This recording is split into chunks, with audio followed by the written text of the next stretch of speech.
Welcome to Ancient Secrets and Haunted Journeys. My name is Jessica, and I am a passionate seeker of history's hidden chapters, mysteries that linger in the shadows, and the inexplicable phenomena of the paranormal world. My fascination with the past, the enigmatic, and the otherworldly has led me on countless journeys through time and space, uncovering secrets long whispered in the corridors of the forgotten and the abandoned.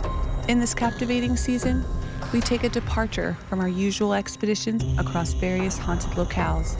Instead, we anchor our curiosity at one extraordinary site, the RMS Queen Mary. This legendary ocean liner, a behemoth of history and mystery, will be our sole focus, our solitary journey through the annals of time and the spectral realms. From the elegance of the Lady in White to the playful echoes of Little Jackie, from the heart-wrenching tales of wartime sacrifice to the eerie stillness of her abandoned decks. Every episode will unveil a chapter of the Queen Mary's storied past, intertwined with encounters that challenge the boundaries of our understanding. So, I invite you, my fellow aficionados of the arcane, to join me on this singular expedition aboard the RMS Queen Mary. History, mystery, and the paranormal converge in a tapestry of tales as deep and fathomless as the ocean herself. This is Ancient Secrets and Haunted Journeys. Let the voyage into the unknown commence. Welcome back to Ancient Secrets and Haunted Journeys. In this episode, we delve into a less celebrated yet pivotal moment in the history of the RMS Queen Mary. We rewind to 1949, to a day marked not by triumph, but by an unexpected misfortune. The ship running aground off the coast of Cherbourg. This incident, a stark reminder of the unpredictability of the sea, became a significant chapter in the Queen Mary story, one that symbolizes the vulnerability of even the mightiest of vessels. Simultaneously, we turn our attention to one of the most chilling and enigmatic aspects of the ship's lore, the dark and twisted history of room B-340. This room, shrouded in mystery and tales of the macabre, is said to be the most haunted on the entire ship. Whispers of a murder, unexplained disturbances, and an aura of unease have led many to speculate about the true nature of the events that transpired within these walls. Join us as we explore the grounding of the Queen Mary and unravel the sinister tales of room B-340. What secrets lie behind its closed door? What stories of despair and darkness continue to haunt this room long after the ship has ceased its voyages? As the clock wound down on 1948, the RMS Queen Mary, an emblem of seafaring majesty, greeted the new year with a testament to the unpredictable nature of the sea.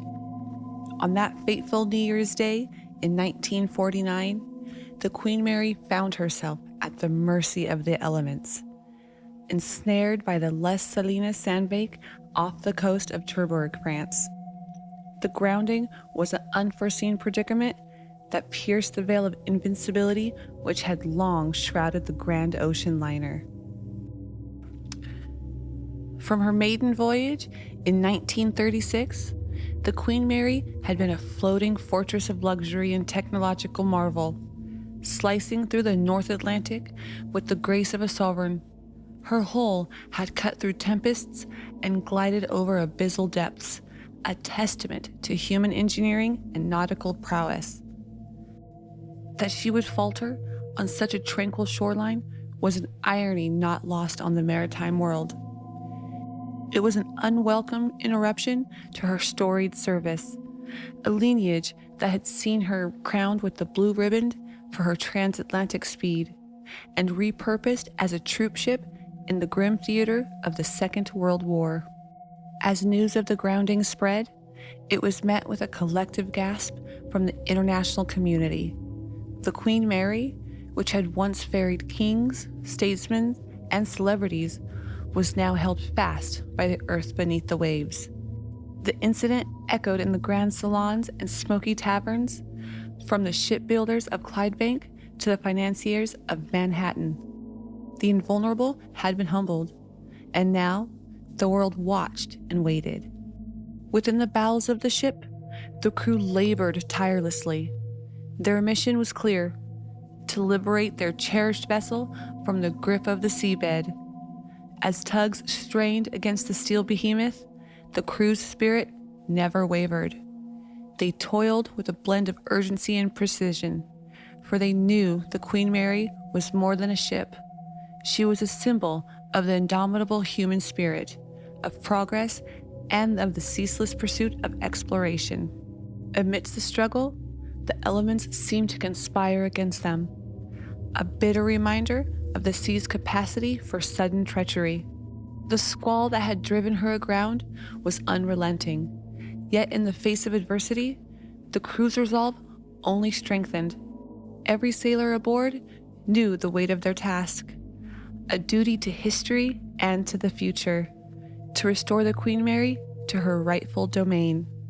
As hours turned to days, the efforts to refloat the Queen Mary continued. It was a testament to the enduring will of those who take to the sea, a will that refuses to yield to the whims of nature. The crew's unwavering determination mirrored the fortitude of the very steel ribs of the Queen Mary herself.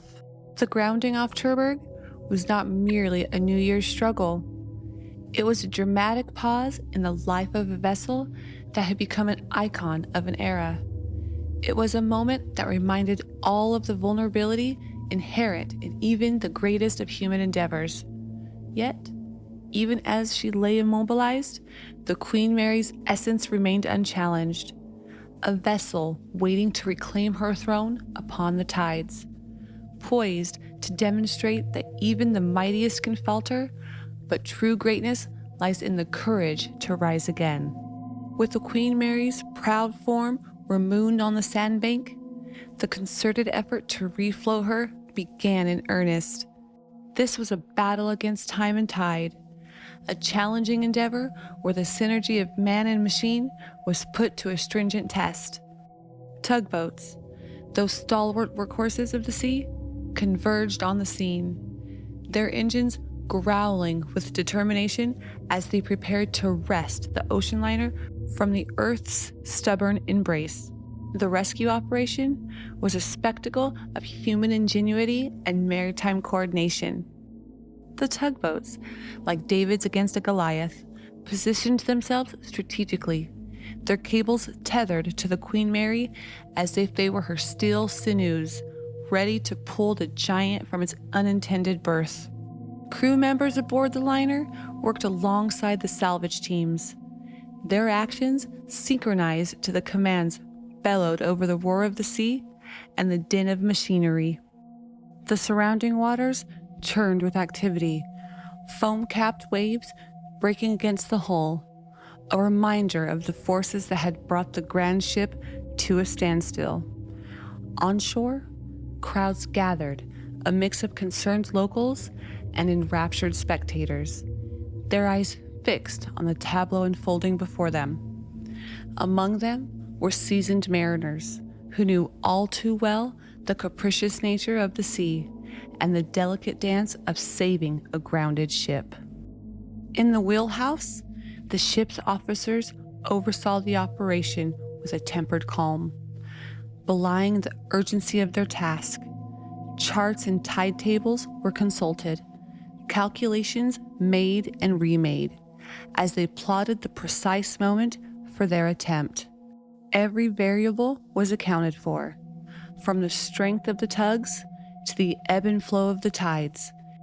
They were orchestrating a resurgence, a return to glory for a ship that had come to a standstill at the threshold of the year. The effort was a symphony of shouts, engine bellows, and the creak of strained metal.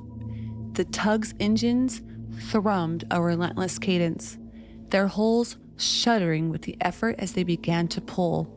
Slowly, almost imperceptibly at first, the Queen Mary yielded to their call. Inch by inch, she was coaxed from the sand's grasp, her massive frame beginning to float free. It was a painstaking process, fraught with the risk of damage to the vessel's underbelly. Yet the expertise of the crew and the power of the tugs proved equal to the challenge. With a combination of careful navigation and brute force, the Queen Mary was drawn into deeper waters, her keel clearing the sandbank that had ensnared her.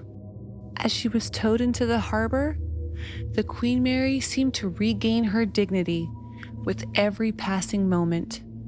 The liner, once a captive of circumstance, was afloat once more, buoyant not just upon the water, but upon the relief and pride of those who had labored for her deliverance.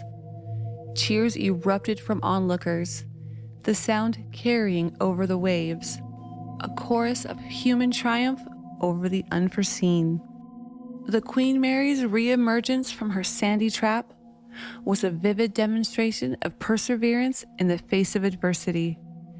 It was a moment that underscored the unity and resolve. It was a moment that underscored the unity and resolve of the maritime community, a collective effort that saw a cherished vessel returned to her element. The Queen Mary, once again afloat, was ready to continue her storied journey across the oceans, her spirit and legacy undiminished by her New Year's ordeal. As the RMS Queen Mary was tenderly escorted back into the embrace of the open sea, her silhouette against the horizon was more than a mere image. It was a symbol of triumph over tribulation. The grand ocean liner, having been ensnared by the sandbank of Cherbourg, was not merely a ship. She was a vessel carrying the aspirations and the indomitable spirit of a post-war world, a floating emblem of endurance. The ship's return to service was not an act of routine, but a reaffirmation of her resilience. The Queen Mary had been through the crucible of war, had danced with danger in the form of German U-boats, and had emerged as a beacon of hope, ferrying thousands of troops to safety during the most harrowing of times. Now, as she had been refloated and repaired, the Queen Mary was poised to reclaim her place in the world, to once again become a thread in the fabric of international travel and culture. This resilience was mirrored in every rivet and plate of her construction, in the determination of her crew, and in the hearts of those who watched her navigate the waters once more. The grounding had been but a momentary lapse, a chapter in her illustrious history that would only serve to augment the narrative of her storied life. With her engines humming a familiar tune of power and promise, the Queen Mary set sail again, her bow cutting through the Atlantic as it had done countless times before. On board, passengers who once might have walked her decks with a shadow of doubt now moved with a renewed sense of security. They dined in her grand salons, waltzed in her ballrooms, and marveled at the vastness of the ocean from her promenades with a deeper appreciation. The staff, too, served with a heightened pride, aware that they were part of a lineage of seafarers who had stood by their ship through thick and thin. The Queen Mary's journey, post-1949, became a testament to her unsinkable spirit. She continued to crisscross the Atlantic, not as a mere form of transportation, but as a vessel of human connection and shared experiences. Her prestige was not solely anchored in the luxury she offered, but in the stories she carried, the silent witness to the lives of those she transported between the old world and the new. In the ports she visited, from Southampton to New York, she was received not just as a ship, but as a survivor and a conqueror. Her presence commanded respect and admiration, a nod to the past and a salute to the future. Each voyage was a rebuke to the forces that sought to claim her, a defiance written in wake and foam. As the years advanced and the jet age dawned, the Queen Mary's role evolved, but her essence remained unchanged. She had transcended her physical form to become an idea, a living testament to the age of ocean liners, to the grandeur of travel, and to the human capacity for recovery. When her seafaring days concluded, and she was moored permanently in Long Beach, she stood not as a relic, but as a custodian of history, her unsinkable spirit ingrained in her very steel. The Queen Mary story, marked by the grounding and her subsequent resurgence, is a chronicle of human endeavor. It is a narrative that speaks of the valor of those who command the seas and the strength of the vessels they steer. A narrative where every return to port is a victory, every journey an odyssey, every beat of the engine a testament to the undying spirit of adventure. In the bowels of the permanently moored Queen Mary, now a hotel and museum at Long Beach, lies a room that has captured the imaginations and fears of many. Room B-340. This room, unlike any other on the ship, holds the air of mystery tight within its walls. The air is thick, charged with the echoes of a past that refuses to be silent, and an energy that seems to pulse with the stories it contains. Room B-340's notoriety as a nexus of the paranormal is a curious chapter in the Queen Mary's long history. After her final voyage, the ship settled into a new role, and this room, in particular, garnered a reputation that transformed it from a mere stateroom into the room of darkness.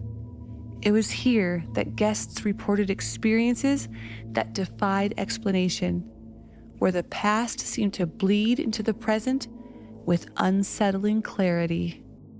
The room's dark legend is rooted in the various accounts of unnatural occurrences within its confines. Hotel staff and visitors whispered of faucets that turned on by themselves, disembodied voices that whispered in the night, and sudden drops in temperature that defied the warmth of Southern California. The bedsheets were found crumpled and disturbed, as if someone or something had rested there without invitation. Over the years, these tales accumulated, each adding a layer to Room B-340's ominous reputation. Some guests left in the middle of the night, driven away by the unshakable feeling of being watched by unseen eyes. Others spoke of their blankets being pulled away with no one around, or waking to the sensation of a presence looming over them. These were not mere stories. They were experiences that left indelible marks on those who dared to spend a night within its walls. The room became a subject of fascination, a challenge for those who sought encounters with the otherworldly. It was as if the room had a life of its own, a character defined by the unexplained and the unsettling. The Queen Mary staff found themselves not only managing a hotel, but also stewarding a legend, a piece of the ship's lore that seemed to straddle the line between reality and the supernatural. Skeptics questioned the veracity of these stories, attributing the experiences to the power of suggestion or the creaks and groans of an aging ship. Yet, the accounts continued, persistent and pervasive. The legend of Room B-340 was not one that could be easily dismissed or forgotten. It was a part of the Queen Mary's mystique, a shadowy enigma that drew the curious and the brave to its door. Even as the ship embraced its new identity, the Room of Darkness stood as a silent reminder of the unknown. It was a space where the veil between the natural and the supernatural seemed perilously thin, where the histories of countless voyages seemed to converge. Room B-340 had become a character in its own right, an unsettling chapter in the narrative of the Queen Mary, a vessel that had traversed not just oceans, but the depths of human fascination with the realms beyond our understanding. The tales that seep from the steel frame of room B-340 aboard the Queen Mary are as varied as they are chilling. The room, ensconced within the innards of the ship, now a floating hotel, seems to be a repository of the spectral, a chamber where the ordinary laws of time and space are suspended by the extraordinary. Each story, each encounter, is a thread in the tapestry of terror that cloaks this infamous stateroom. Guests have recounted their experiences with a fervor that suggests more than just mere imagination. There are tales of covers being slowly peeled away by unseen hands in the dead of night, of long dead passengers glimpsed in the corner of one's eye, only to vanish when confronted. The room has been a stage for the unexplained, luggage inexplicably unpacked, chilling whispers from empty corners, and sudden apparitions that fade as quickly as they appear. One particularly harrowing account tells of a figure cloaked in the garb of the 1930s, seen seated at the room's desk, head bowed as if in lamentation. The specter, when approached, dissolves into the air, leaving behind a cold spot and the scent of stale, ocean-tainted tobacco. Another speaks of a woman's laughter, echoing through the room, her mirth turning to sobs that resonate with the heartache of a bygone era. The tales of room B-340 are not mere ghost stories. They are the oral history of a ship that has been the breath of human emotion. From the heights of luxury to the depths of war, the room has borne witness to the entire spectrum of the Queen Mary's long service. The joy of honeymooning couples, the silent prayers of soldiers bound for battle, and the weary relief of those returning home. Some accounts are tinged with the macabre, suggesting a darker history etched into the very woodwork. There are whispers of a murder most foul, of blood spilled in anger or desperation, leaving an indelible stain that no amount of cleaning can erase. The details vary. Some say it was a man who succumbed to madness, others a crime of passion, but the end is always the same. A life ended, a spirit that lingers bound to the scene of its untimely departure. The stories of room B-340 have become a siren call for those intrigued by the paranormal. Psychics and ghost hunters alike have sought to pierce the veil, to communicate with the energies that are said to dwell within. They come equipped with gadgets and gizmos designed to detect the undetectable, to validate the experiences of those who have felt the unseen touch or heard the disembodied voice. Yet for all the investigations and inquiries, room B-340 retains its secrets. The tales of terror continue to flourish, each new encounter adding to the lore, each unanswered question compounding the mystery. The Queen Mary herself remains a silent custodian of these stories, her steel hull a confessional for those who have walked her decks and left with stories that defy explanation. Room B-340 retains an enigmatic chapter in her history, a room where the past refuses to be confined to memory, and where the tales of terror are as endless as the sea. Within the confines of the Queen Mary's most infamous stateroom, room B-340, the veil between past and present seems perpetually lifted, revealing a mosaic of grim histories and half-told tales. The room's notoriety is born of whispered stories of tragedy and spectral encounters, But to unravel the mystery of B-340 is to delve into the layered past of the ship herself, to sift through legend and lore for the kernels of truth that lie beneath. The Queen Mary's life as a civilian ocean liner was punctuated by the wartime service as a troop carrier, a period that witnessed both the heights of camaraderie and the depths of human suffering. It is within this dichotomy that many believe the roots of room B-340's haunting lie. The room, like the ship, is a silent keeper of stories, a repository for the energies of those who pass through its doors, some never to return.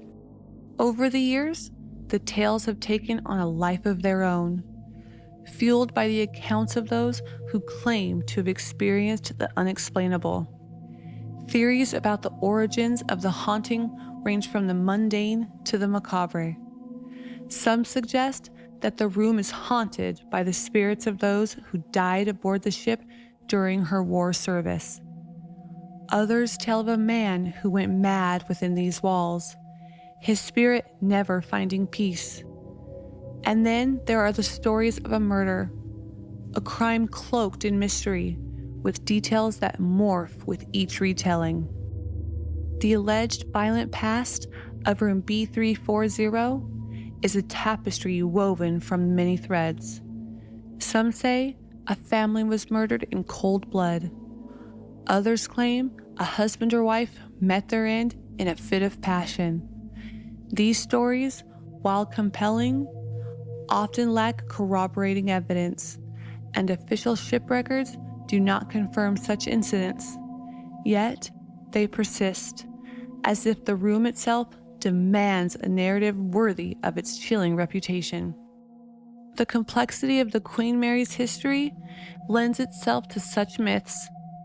As a vessel that played host to thousands of souls, each bringing their own stories and leaving their imprint, it is little wonder that room B-340 has become a focal point for tales of the paranormal. Whether the room is truly haunted by the victims of past tragedies, or simply by the memories of a bygone era, the truth remains as elusive as the shadows that are said to flit across its walls. In recent times, the legend of B-340 has been further complicated by its commercialization. Recognizing the public's fascination with the paranormal, the room has been offered to guests seeking a brush with the other side. This blend of history and entertainment has only served to deepen the enigma, blurring the lines between fact and fiction, between genuine supernatural phenomena and cleverly staged hauntings. To unravel the mystery of room B-340 is to accept that some questions may remain unanswered. The room stands as a monument to the Queen Mary's storied past, a past filled with as many shadows as there is light. It is a place where history and legend intertwine, where the echoes of laughter and screams are absorbed into the walls, and where the truth, much like the ship's spectral inhabitants, seems to drift in and out of clarity. The mystery of room B-340 may never be fully unraveled, but perhaps it is this enduring enigma that keeps the legend alive, inviting each new generation to explore the depths of its dark and captivating allure. Our journey through the troubled waters of the Queen Mary's grounding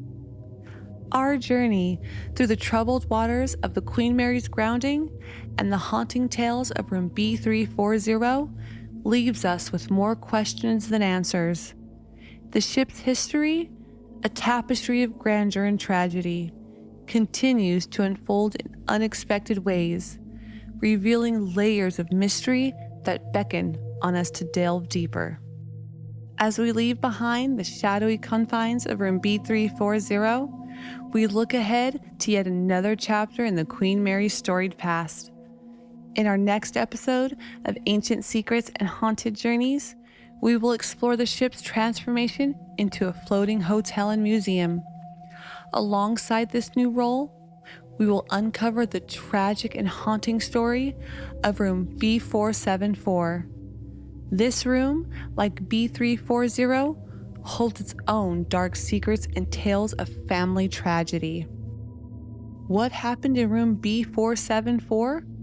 What makes this room another focal point for the ship's ghostly inhabitants?